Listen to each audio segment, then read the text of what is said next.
இத் நாதா ரப்பஹு, அவருடைய ரப்பை அவர் அழைத்த பொழுது, நிதா அன் ஹஃபியா, ஒரே வார்த்தை அல்லாஹ் இந்த வசனத்தில் 2 முறை பயன்படுத்துகிறான்.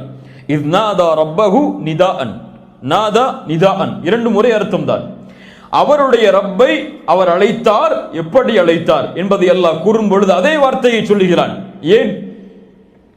அறிஞர்கள் கூறுகிறார்கள், இது அல்லாஹ் ரப்புல் ஆலமீனை மட்டும் ஜக்கரியா அலைஹிஸ்ஸலாம் அழைத்தார், வேறு யாரையும் அதில் அவர் கூட்டாக்கவில்லை என்பதற்காக அல்லாஹ் ரப்புல் ஆலமீன் மீண்டும் அதை அழுத்தி சொல்கிறான், உறுதிப்படுத்துவதற்காக சொல்கிறான். இத் நாதா ரப்பஹு நிதாஅன் ஹஃபியா. ஹஃபி என்றால் மறைவாக அல்லது சப்தத்தை குறைத்து என்ற அர்த்தம். நிதாஅன் ஹஃபியா, மறைவாக தன்னுடைய சப்தத்தை குறைத்து அவர் அல்லாஹுவை அழைத்தார்.